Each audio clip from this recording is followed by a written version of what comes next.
En estos momentos, a horas del plebiscito constitucional, hay encuestas que dan vencedor al en contra y otras encuestas que dan vencedor al a favor. Si usted hace un promedio de todas las encuestas disponibles, la ventaja es del en contra. Algunos estudios indican que el en contra es mayoritariamente santiaguino y en la quinta región, y que en las otras regiones hay mayoría del a favor. En las encuestas binarias, aquellas que tienen solo dos alternativas, los votos nulos siempre son muy bajos. Hay cierto consenso en las encuestadoras que una cantidad inusual de votos nulos beneficiaría al a favor. Este domingo sabremos los resultados muy temprano. Yo calculo que en Radio Bio Bio estaremos a eso de las 19 horas dando el resultado con una proyección consistente, a menos que haya una disputa voto a voto.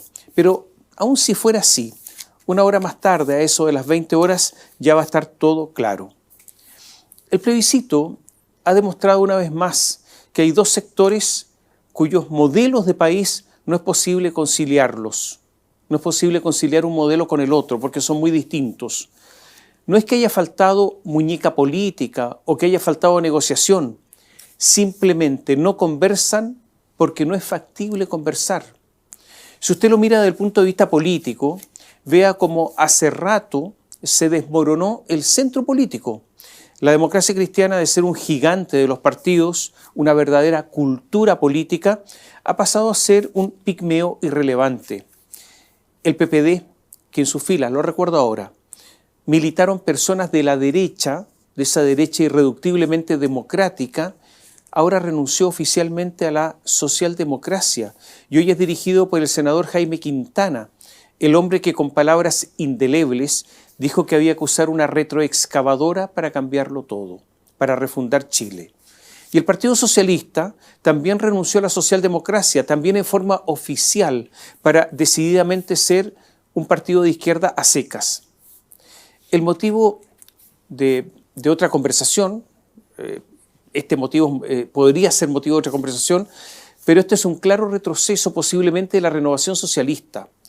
Lo que es claro es que este tránsito lo inició Michelle Bachelet y los que antiguamente se llamaban los autoflagelantes, a los que adhirieron muchos que estaban en otra posición, ya sea porque estaban camuflados, ya sea por cálculo, ya sea por ausencia de convicciones, por lo que sea.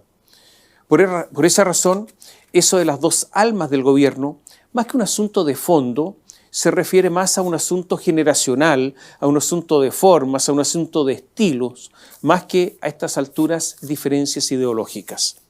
Reitero entonces que llegar a una constitución de consenso era prácticamente imposible. O sea, se lo digo de otra manera.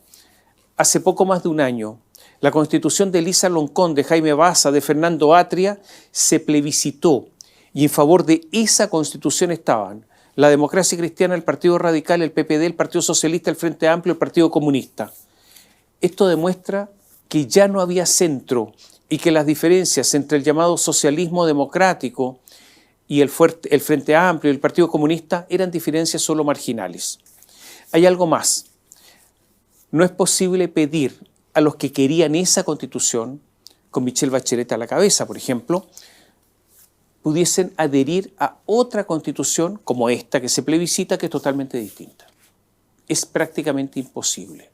Incluso es moralmente difícil pedirle que renieguen de lo que defendieron con tanto ahínco hace poco tiempo y que renuncien a convicciones profundas. Algunos han comparado el proyecto que se propone con el que se rechazó el año pasado como iguales en su carácter extremo. Mire, a usted legítimamente podrá no gustarle el texto que se propone y que se va a plebiscitar el domingo, pero decir que son iguales en cuanto a que son extremos es una exageración. Eso no es verdad. Porque ahora hay 12 bases constitucionales concordadas y si hubiese habido alguna transgresión a esas bases, había una instancia de reclamo. Bueno, ocurre que nadie reclamó. Las bases se respetaron. Y la reconocida Comisión de Venecia dijo que el proyecto constitucional que se va a plebiscitar se ajusta a los principios democráticos y constitucionales universalmente reconocidos. Naturalmente que se pueden tener serias divergencias del texto que se está plebiscitando. Hay críticas, por ejemplo, que indican que el nombramiento de jueces será mucho más político, porque ya está politizado, pero que se va a politizar aún más de lo que ya está. Una de las divergencias mayores es sobre el principio de subsidiariedad. Este principio indica, ¿qué es lo que indica el principio de subsidiariedad? Indica que el Estado no deberá realizar aquellas actividades que son adecuadamente realizadas por particulares, ya sea en forma individual o a través de cuerpos intermedios. En la actual Constitución, pese a todo lo que se ha dicho, no se nombra este principio, aunque la izquierda señala que está implícito. La izquierda ha sostenido que el Estado subsidiario es contrario al Estado social y democrático de derecho, pero la Comisión de Venecia, por el contrario, ha dicho que el Estado subsidiario y el Estado social y democrático de derecho son compatibles. La derecha, hay una parte de la derecha que va a votar en contra, y esa derecha, tipo Rojo Edwards, sostiene lo mismo que la izquierda, o sea, que la subsidiariedad no es compatible con el Estado social y democrático de derecho. La diferencia es que la izquierda quiere eliminar todo vestigio de subsidiariedad, mientras que la derecha, esa derecha, la que está en el en contra, está contra el Estado social y democrático de derecho y por lo tanto quieren un Estado subsidiario siempre. Argumentan que es un concepto vago e indefinido y que bajo esta Constitución que se va a plebiscitar, cualquier juez a su arbitrio podría aplicarlo sin límites y limitar la actividad privada. La Comisión de Derecha de Venecia dijo exactamente, en todo caso, lo contrario. Y esto fue además rocambolesco porque la izquierda votó, escuche bien, votó en el Consejo Constitucional en contra del Estado Social y Democrático de Derecho, o sea, en contra de lo que ella defiende, porque lo que quería era el todo o nada, cero subsidiariedad para votar a favor. Se da cuenta porque hace un rato le decía que había dos modelos, el de la izquierda y la derecha, que son inconciliables porque es el todo o nada. Y esto tiene consecuencias. En salud, por ejemplo, la izquierda propone un sistema único de salud, un sistema estatal único para todos y que para el que pueda pagar haya seguros complementarios, el que pueda. La derecha, y así lo consagra el texto que se va a plebiscitar este domingo, propone un sistema mixto, como el actual, en parte subsidiario, o sea, un sistema público y privado que coexisten. La izquierda plantea que la posibilidad de elección la elección en materia de salud es una utopía, porque solo esa posibilidad de elección la tienen los que tienen recursos económicos para optar a un sistema privado, y por lo tanto es una posibilidad de elección solo para los más ricos. La derecha sostiene que el Estado lo hace mal, que tiene listas de espera y que en el sistema privado no hay ninguna lista de espera, por lo que es el Estado el que debe mejorar. El proyecto constitucional, eso sí, establece la existencia de un Plan Nacional de Salud. Pero como usted ve, le doy ejemplos de temas que son álgidos en la discusión constitucional y en los que no hay acuerdo posible. Reitero, el texto constitucional permite la elección entre sistema público y privado y eso no lo quiere un sector del país, por lo menos la izquierda o el oficialismo. Y lo mismo ocurre en materia de pensiones y otros asuntos. En pensiones, por ejemplo, hoy el sistema puede ser cambiado incluyendo el destino de los fondos con una simple votación de mayoría en el Congreso y el texto que se va a plebiscitar exige un quórum de un 60%. En cuanto a la igualdad ante la ley, un elemento fundamental en el Estado de Derecho, la derecha del a favor sostiene que el texto establece la igualdad a secas, como es tradicional, igualdad ante la ley. La derecha del en contra, esa pequeña derecha que está en contra del texto, dice que hay expresiones en diversos artículos de la Constitución que se refieren a remover obstáculos para lograr determinados objetivos y que es ahí donde se consagra lo que se llama la igualdad sustantiva como un principio. O sea, aquella igualdad que se logra con la intervención del legislador o el juez para equiparar a los que están en desigual situación por razones culturales, de género, familiares o económicas. Esa derecha sostiene que deja al arbitrio de políticos y jueces establecer igualdades artificiales que llevan a la arbitrariedad. Y lo mismo se ha dicho con la obligación de acatar como principio la interculturalidad o la solidaridad, lo que de nuevo se deja la interpretación de los magistrados y por eso hay alguna derecha que está en contra porque sostiene que estos principios finalmente van a hacer que esta Constitución sea totalmente distinta a la que creen los otros sectores de derecha. Es cierto que el texto propuesto es mucho más extenso que la Constitución vigente, por ejemplo, en protección ambiental, es mucho más amplio, intenso en protección ambiental. Incluso algunos críticos han dicho que consagra una ecología profunda, que yo creo que puede ser una exageración. Que lo sea o no dependerá de nuevo de parlamentarios y jueces. Estos son los puntos esenciales en que se dividen en a favor o en contra. Es evidente, pese a todo lo dicho, que hay mayores garantías en esta Constitución que se propone para las mujeres que en la Constitución actualmente vigente. Más allá de alguna interpretación torcida o que se quiera más, esta es la verdad. Hay un consenso mayoritario que en la fórmula de resguardar la vida de quien está por nacer, que sería una fórmula compatible con el aborto de las 3 causales hoy vigente. Solo un dato. Cuando se votó en el Consejo Constitucional esto de proteger la vida de quien está por nacer, y hubo muchas críticas, se quiso volver a la fórmula que está hoy día, o sea, proteger la vida del que está por nacer, la fórmula de hoy. ¿Sabe quién votó en contra? La izquierda.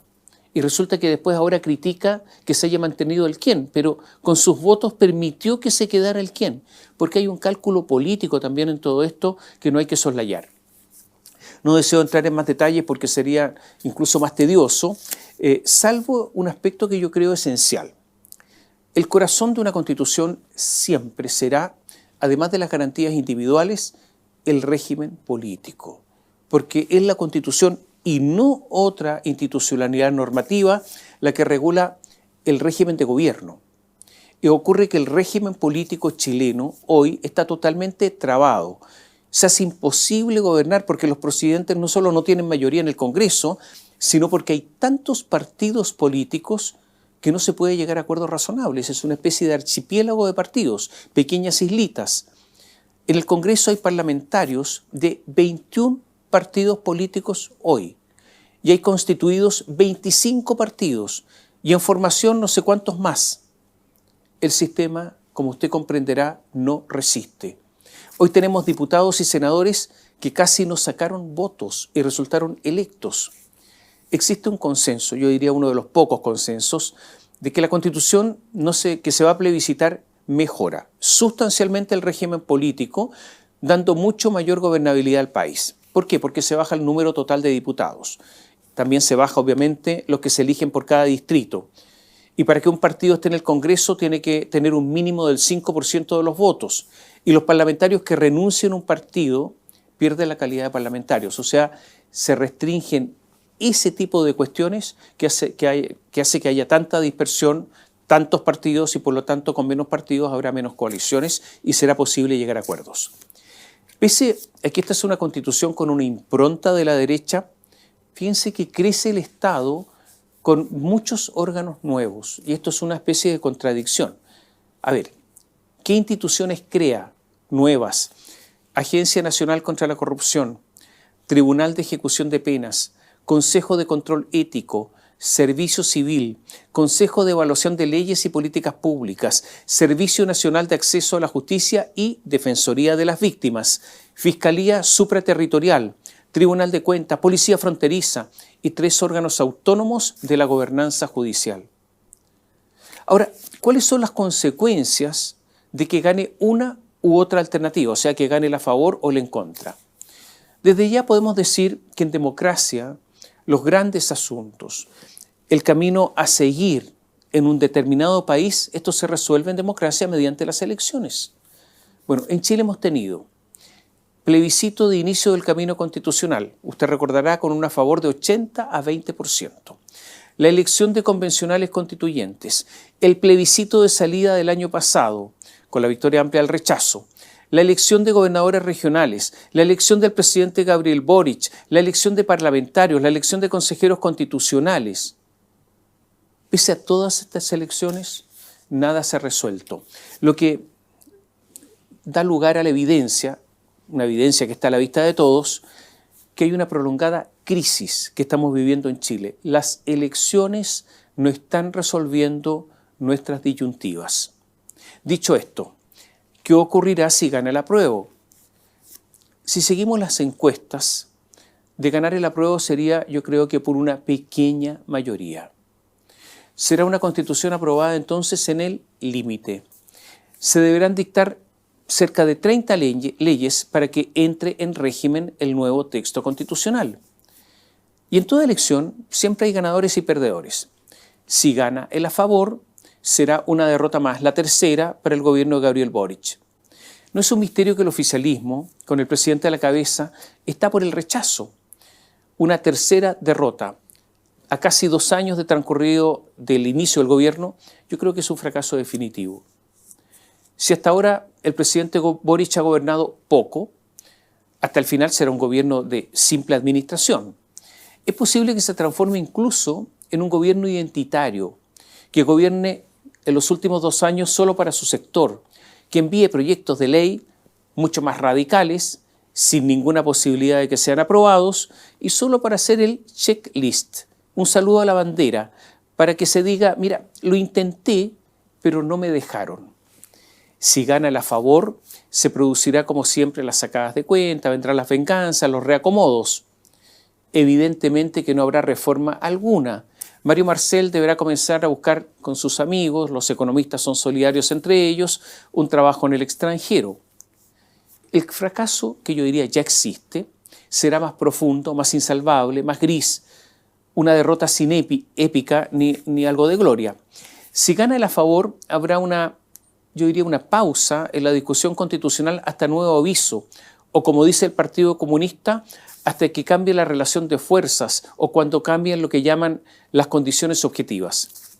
Si gana el a favor, yo diría que la derecha adquiere viento de cola, posiblemente va a tener un amplio triunfo en las municipales del próximo año, en la elección de gobernadores del próximo año, en las parlamentarias y presidenciales. Y si gana el a favor, gana José Antonio Kast ante una dubitativa Evelyn Matei, o sea, ganan los republicanos.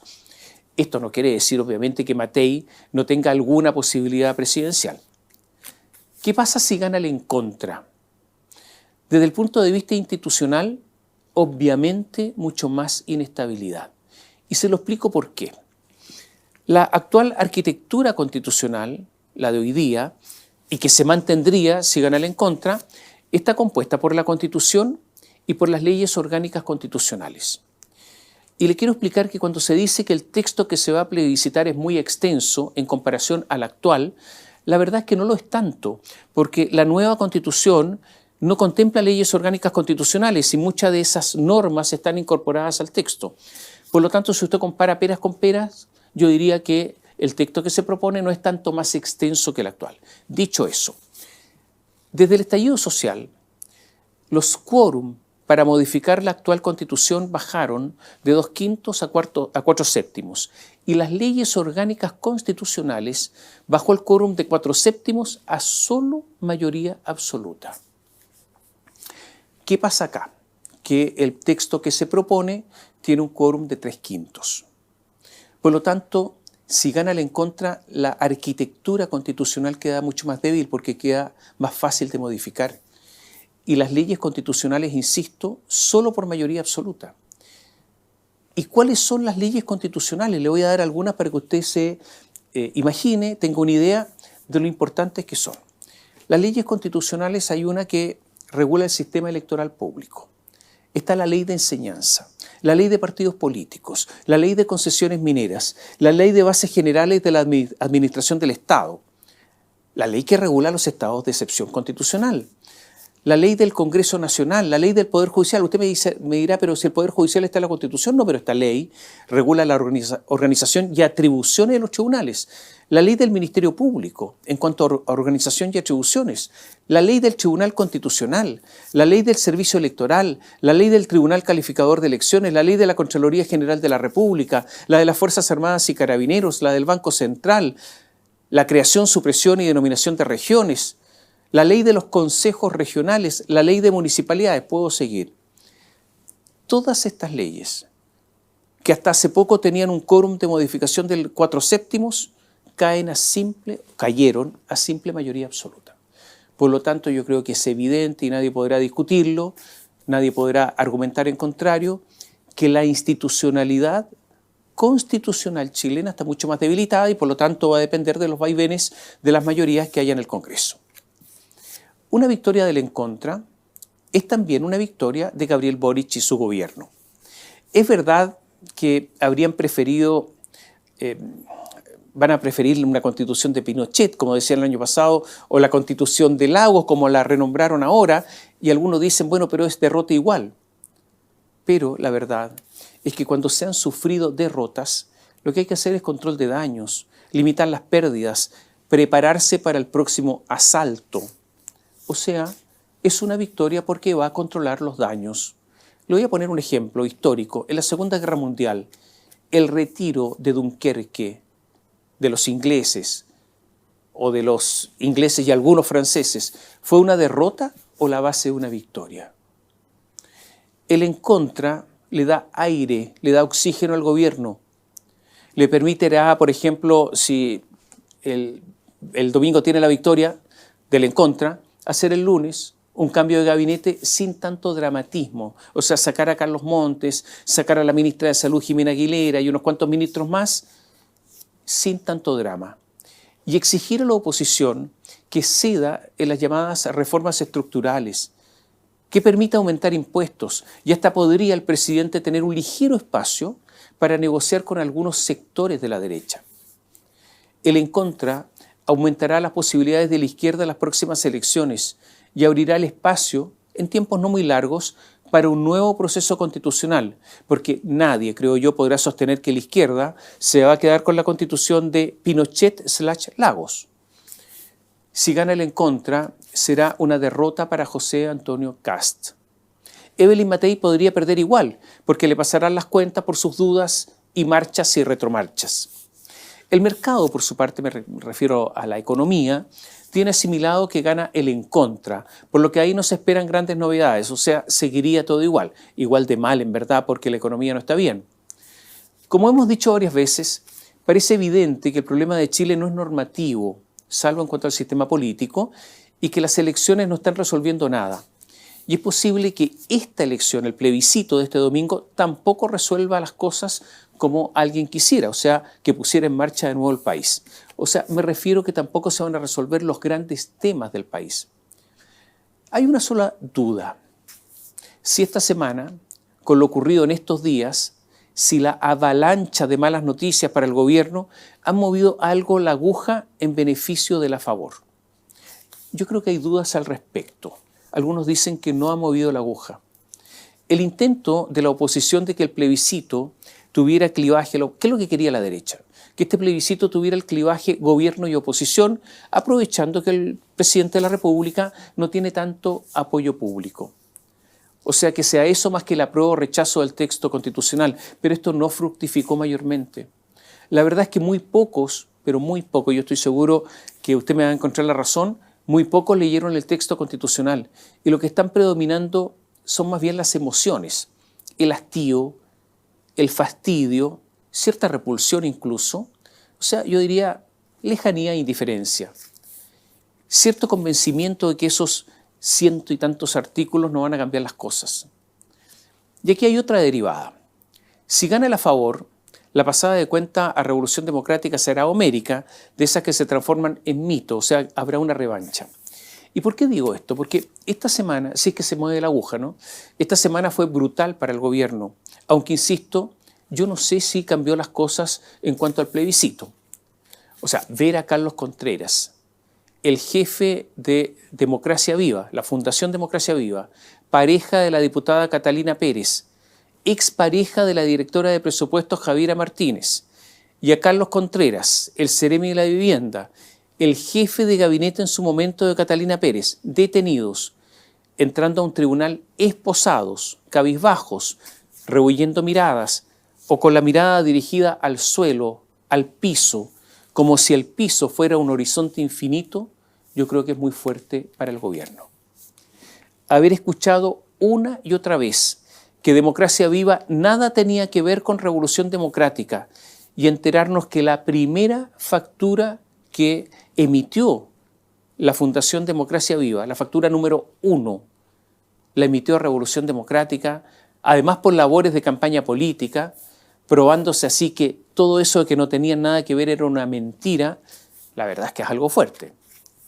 Cuando estalló el asunto, entonces decidieron además una operación de ocultamiento. Sofía Valenzuela, tesorera y consejera regional de la región metropolitana de Revolución Democrática, pero además tesorera del partido, escribió así, este es un WhatsApp: querides, estoy viendo con Manuel la factura por pagar la factura de Democracia Viva por la campaña. Manuel no cachaba el contexto de la situación con Antofa y me plantea que es súper delicado. Recomienda bajar esa factura y que nosotros paguemos al partido. Es bien fuerte saber que querían pagar a Democracia Viva con platas públicas y al darse cuenta que era un escándalo, resolvieron esconder la factura y pagar de otra manera. Esconderla. Todos sabíamos que la cúpula de Revolución Democrática supo antes de todo el caso de Democracia Viva, antes de que explotara el caso en forma pública. Y todos sabíamos que se prepararon para cuando explotara. Pero la verdad es que tener ahora pruebas de que prepararon un relato, que prepararon una historia, o si usted prefiere, prepararon una especie de embuste con el que nos intentarían convencer a todos nosotros, ellos, los que venían a limpiar la política como unos catones del siglo XXI y descubrir que son totalmente distintos a eso que prometieron, la verdad es que también es muy fuerte. Y saber que la diputada Catalina Pérez nos haya tratado de convencer a través de unos videos donde aparecía convenientemente pálida, doliente, demacrada, sin sus afeites habituales, sin su altanería acostumbrada, que nos dijera que ella no tenía idea de nada, que con su pareja, Daniel Andrade, eran compartimentos estancos, como si fueran dos personas extrañas cuando se trataba de asuntos laborales, para enterarnos ahora que en horas de descanso, en el lecho común, sí conversaron de estas cosas y que la Cata no dijo la verdad, nos mintió a todos. Eso es fuerte. Y ser que la misma Cata, Catalina Pérez, había recibido dineros, millones de pesos de Democracia Viva y desde las cuentas de Daniel Andrade, por lo que no solo habría sabido, sino que eventualmente participado del asunto fuerte. Ahora, ella dice que no, que son sus ahorros y que los había invertido en el mercado de capitales, sí, para ganar intereses, como el más puro exponente del modelo neoliberal. Esa es la explicación que da, allá ella. Y es brutal saber que han ofrecido toda la colaboración para luego descubrir, porque dijeron hemos colaborado en todo, pero después hemos descubierto que borraban los mensajes de WhatsApp para protegerse de cualquier investigación. Me avisa si borro, decía Carlos Contreras. Y saber que las correrías de Andrade y Contreras las supo casi todo el partido, porque las supo Catalina Pérez, las supo el senador Juan Ignacio Ugarte, y allá lejos, incluso la delegada presidencial del Biobío, Daniela Dressner, el secretario nacional abogado Edson de Toni, que daba consejos legales, lo supo Paz Fuica, consejero de Antofagasta, y prepararon un relato, como les decía, un cuento. Y ahora nos quieren hacer creer que pese a que todos eso sabían, los factotum, los controladores de Revolución Democrática, Giorgio Jackson, que él no supo nada, que Miguel Crispi, el jefe del segundo piso, los políticos con más poder en el partido nunca supieron nada y nos quieren hacer creer eso.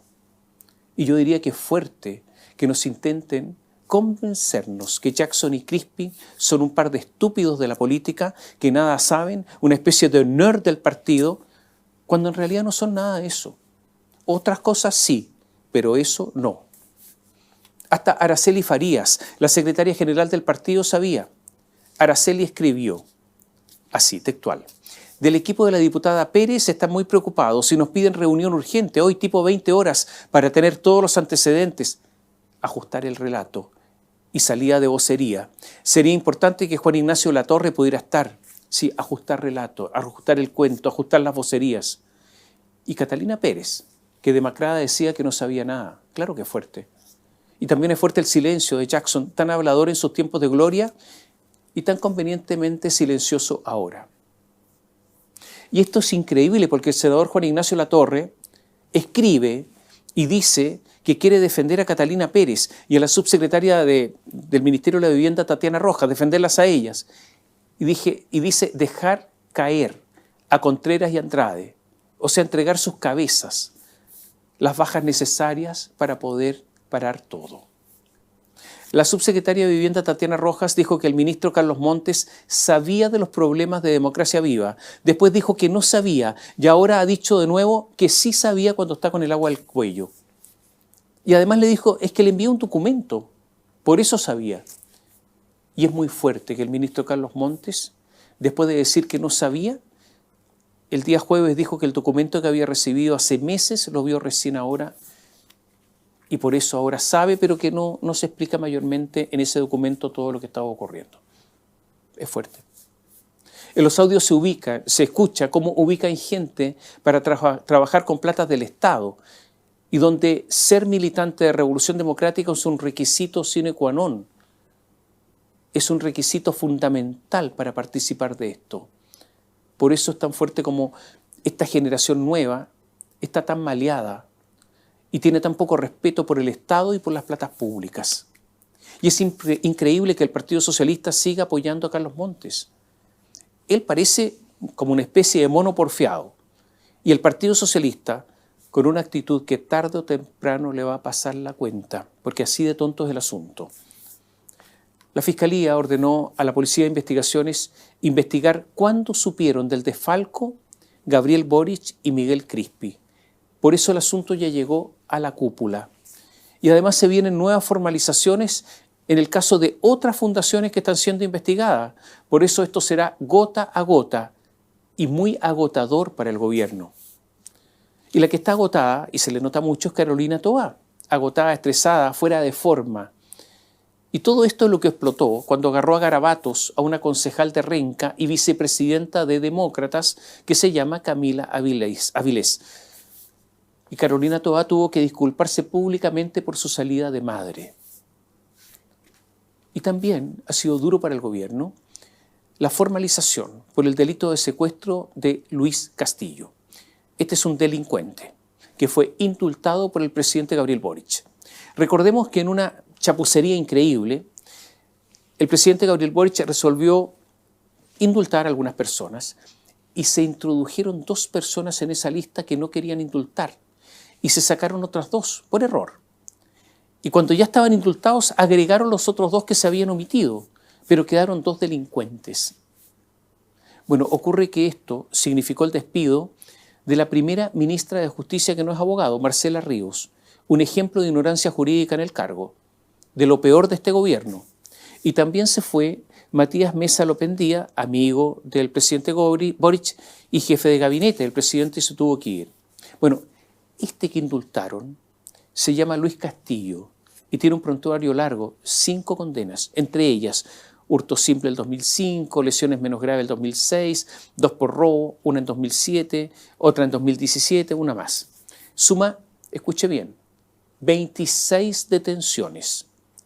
Pese a esto, el presidente Gabriel Boric afirmó que no había indultado delincuentes, lo dijo textual. Bueno, resulta que este señor había cometido delito durante el estallido social, por lo que mandó una carta al presidente pidiendo el indulto. ¿Y qué dijo en la carta? Solo salí a luchar por mis derechos como todo ciudadano común lo hizo en el marco de la revuelta social, haciendo valer el divino derecho a la rebelión popular. Y agregó que era un preso político de esta rebelión popular. Bueno, el presidente Gabriel Boric faltó a la verdad cuando dijo que no era un delincuente, o por lo menos le faltó información, porque así de livianamente ejerció esta facultad exclusiva. Hay algunos que dicen que todo lo ocurrido esta semana puede mover la aguja del plebiscito. Yo lo dudo, porque yo creo que la gente ya tomó una decisión. Otros dicen que se podría equilibrar esta mala semana para el gobierno, al menos en parte, con la noticia exclusiva dada a conocer por Biobío sobre el gigantesco fraude tributario de 240.000 millones de pesos.